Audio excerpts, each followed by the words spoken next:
성경 말씀 제가 봉독하겠습니다. 요한복음 20장 19절에서 29절 말씀 봉독하겠습니다.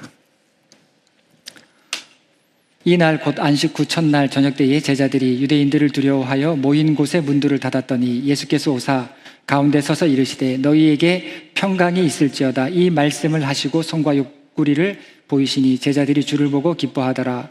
예수께서 또 이르시되 너희에게 평강이 있을지어다. 아버지께서 나를 보내신 것 같이 나도 너희를 보내노라.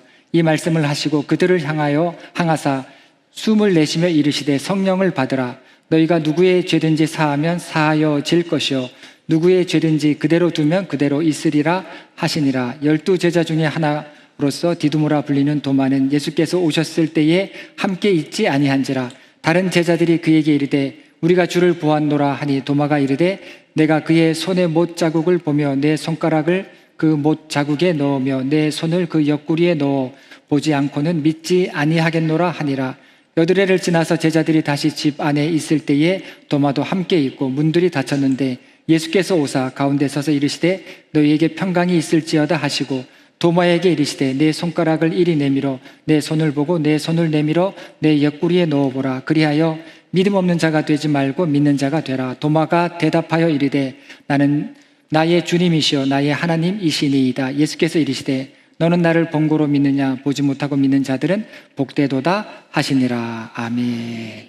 우리 함께 기도하고 말씀 나누겠습니다. 하나님, 이 시간 예수 그리스도의 부활에 관한 말씀을 나눌 때 우리에게 부활의 증인으로 살아갈 수 있는 믿음을 허락하여 주시옵소서. 예수님의 이름으로 기도합니다. 아멘.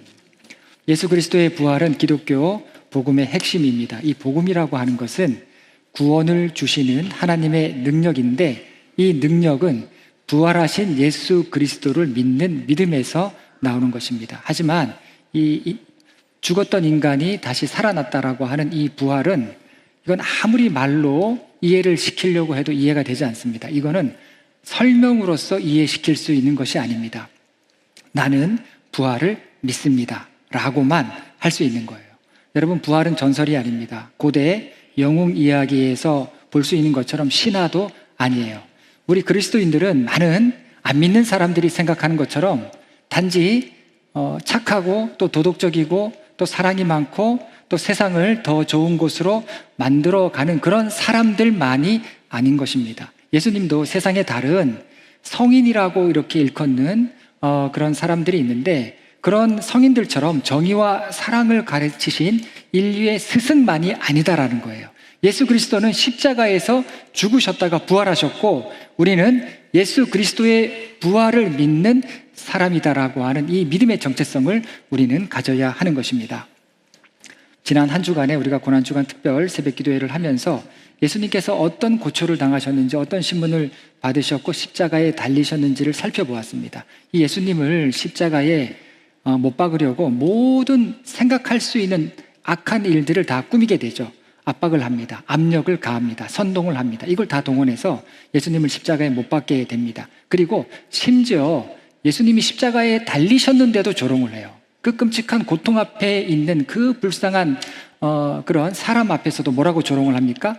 내가 만일 하나님의 아들이여든 그 십자가에서 내려와 봐라. 그러면 내가 너를 믿겠다. 군인들이 이렇게 십자가에 달리신 예수님을 향해서 조롱을 합니다. 이런 식으로 불의가 정의에게 승리한 것 같았습니다. 미움이 사랑을 무색해 했습니다. 어둠이 빛을 삼켜버렸죠. 그러나 예수 그리스도는 이 어두움을 해치고 부활하셨습니다. 자, 그런데 지금도 그렇지만 여러분, 예수 그리스도께서 부활하셨다라고 했을 때 이것을 믿을 수 있는 사람이 얼마큼 되겠습니까? 사실 예수님 시대에도 많은 사람들은, 대다수의 사람들은 부활이라고 하는 말조차 믿지 않았습니다. 그리스 로마 문화에서는요, 부활이라고 하는 개념 자체가 없어요. 이 사람들의 머릿속에는 죽었던 사람이 살아나는 그런 일 자체가 없는 겁니다.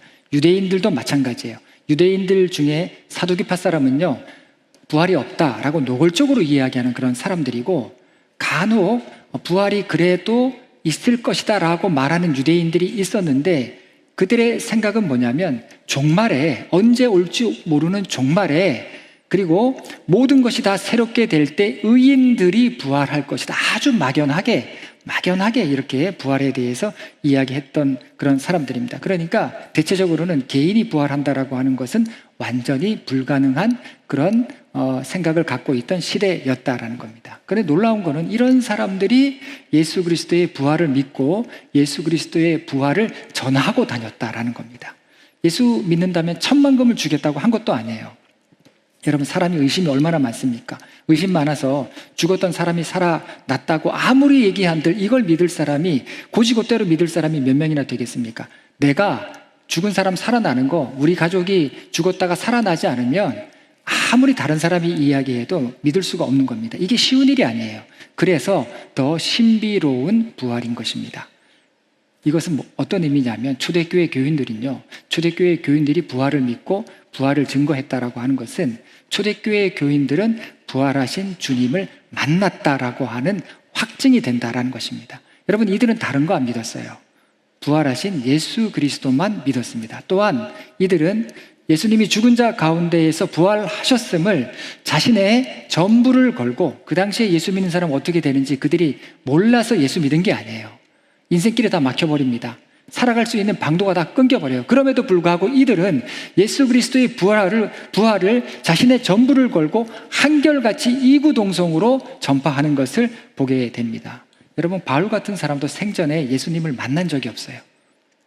바울은 예수님의 제자가 아니었죠. 그런데 그가 고린도전서에서 어떤 이야기를 하냐면, 고린도전서 15장에서 예수님의 부활 사건에 대해서 진지하게 이야기하는 것을 보게 됩니다. 어떤 이야기를 하냐면, 예수님이 부활하셔서 베드로에게도 보이셨고 바울과 베드로는 활동을 같이 했죠. 근데 바울이 베드로를 만난 적이 있어요. 알고 있었습니다. 베드로에게도 보이셨고 12제자에게도 찾아오셨고 그 후에 500여 사람에게도 찾아오셨고, 그렇게 예수님을 만난 사람들 중에 지금도 살아있는 사람이 있고, 바울이 이걸 생생하게 증거를 하고 있는 것을 봅니다. 부활을 확증해 줄 수 있는 이 목격자가 수백 명이었던 거예요.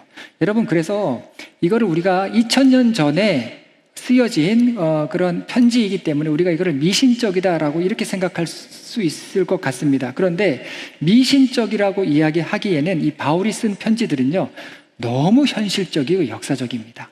바울은 생생한 역사적인 인물 아닙니까? 그가 부활에 대해서 이야기해요. 여러분, 이 바울의 서신은요, 오늘날 최고 설교자의 설교보다도 더 깊이가 있는 게 바울 서신이에요. 바울이 뭔가 미신적인 사람이고 그리고 뭔가 신비주의에 빠진 그런 사람이 아니에요. 바울은 오늘 우리 같은 현대인들이 가볍게 생각할 그런 인물이 아닙니다. 1000년 아니면 2000년에 한 명 나올까 말까 한 그런 인물이에요. 그런 인물도 뭐라고 이야기합니까?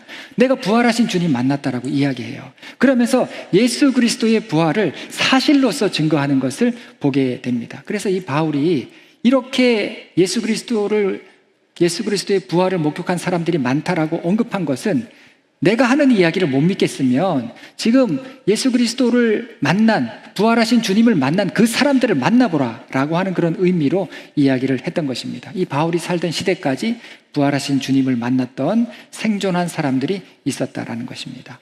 이 오늘 본문의 말씀은 부활하신 예수님이 제자들을 찾아오신 말씀이죠. 그런데 예수님께서 부활하시고 난 다음에 막 하늘이 막 갈라지고 바다가 갈라지고 천둥이 치고 천사들과 함께 막 나팔을 불면서 막 장엄하게 빛 가운데 이렇게 찾아오신 게 아니에요.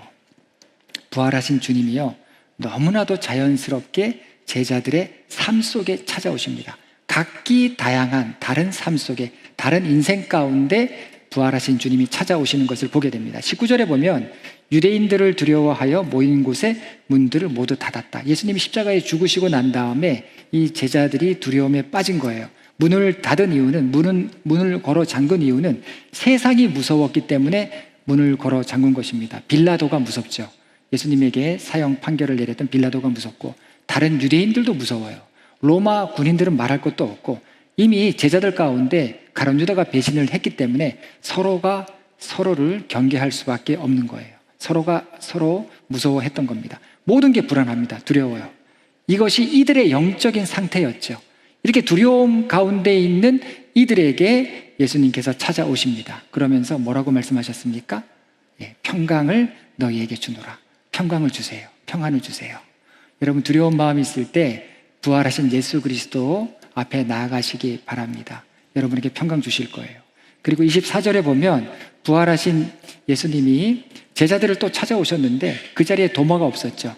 그러니까 당연히 도마는 예수 그리스도의 부활을 믿을 수가 없었습니다. 그런데 주님께서 도마를 찾아가셔요. 그래서 못자국 난 이 손과 창자국 난 옆구리를 만져보게 하시죠. 이 도마는 의심이 있었는데 이 도마에게 예수님께서는 확신을 주셨습니다. 확신이 없는 자에게 부활하신 예수 그리스도가 찾아가셔서 확신을 주신 것을 보게 됩니다. 여러분, 이것만이 아니에요. 성경의 상당한 부분은 부활하신 주님이 제자들을 찾아오신 그런 말씀입니다. 또 예수님은 갈릴리에서 고기를 잡고 있던 이 제자들에게도 찾아가시죠. 이 제자들이 말은 안 해도 예수님께서 십자가에 달려 죽으신 이후에 낭패감과 실패감이 가득했을 것입니다. 그런데 그들을 찾아가셔서 뭐라고 다른 말씀은 안 하세요. 다른 말씀은 안 하시고 아침에 찾아가셔서 그들을 먹이시는 것을 보게 됩니다. 일단 먼저 먹이세요. 힘을 주시는 거예요. 그리고 7 귀신 들려서 고통받았던 막달라 마리아에게도 찾아가십니다. 이 여인은 예수님의 무덤 앞에서 슬퍼서 울고 있었던 여인이었는데 예수님께서 뭐라고 하십니까? 슬퍼하지 말라고 위로하시면서 그를 붙들어 주시는 것을 보게 됩니다. 또한 엠마오로 가던 제자들과도 만나셔서 그들과 대화하셨죠. 이 엠마오로 가던 2명의 제자는 그들이 대화하고 있는 사람이 예수님인지 몰랐습니다. 이야기를 나누는데 뭔가 이상해요. 마음이 자꾸 뜨거워지는 것 같고 이렇게 의기소침했던 마음이 막 생기가 도는 것 같고 막 그런 신비한 경험을 합니다. 하나님께서 그들에게 새로운 마음을 주셨던 거예요. 이처럼 예수님의 부활을 목격했던 자들, 부활하신 예수님을 만났던 자들은 천국에 있지 않았어요. 예수님의 부활은 살아있는 자들 가운데에서 일어났다라고 하는 것을 우리가 성경을 통해서 보게 됩니다. 부활하신 예수님은 여기 익숙한 곳, 익숙한 사람들의 무리들과 함께 하셨다라는 것입니다. 이 생의 부활을 생각지도 않는 그런 사람들이었는데 예수 그리스도의 부활은요, 지극히 평범한 현실 가운데에서 일어났다라는 겁니다. 그렇게 하나님의 아들 예수 그리스도는 사람들과 함께 하셨습니다. 그리고 예수님이 죽으시고 3일 만에 부활하셨는데 부활하신 주님을 만난 사람은 하루도 안 되어서 예수님을 모두 증거하는 사람이 된 것을 우리가 보게 됩니다. 여러분, 오늘도 부활하신 예수 그리스도는 우리 모두의 삶에 찾아오십니다. 우리를 구원하십니다. 나의 필요한 부분을 채우십니다. 이 바울이 고린도전서 15장 14절에서 뭐라고 이야기하냐면 예수님이 다시 살아나지 않았다면, 즉 예수님께서 부활하지 않으셨다면 우리가 전하는 것은 모두 헛되다라는 이야기를 했죠. 사망과 죽음을 이기신 그런 부활이 없이는 우리 삶 어디에도 소망이 없다라는 것을 이야기한 것입니다. 그렇기 때문에 여러분, 부활하신 주님께 산 소망을 두시기 바랍니다. 굳게 두셔야 돼요. 여러분의 희망과 소망이 부활하신 예수 그리스도께 있음을 날마다 입으로 고백하셔야 됩니다. 다른 어떤 것보다, 다른 세상의 어떤 무엇보다 예수 그리스도의 부활을 믿는 여러분 모두가 되시기를 간절히 바라겠습니다. 기도하시겠습니다. 하나님, 저희들 부활 신앙을 갖게 하여 주시옵소서. 부활하신 예수 그리스도만이 우리의 소망 되심을 믿고 선포하고 매일 고백하는 저희들 되도록 인도하여 주시옵소서. 예수님의 이름으로 기도합니다. 아멘.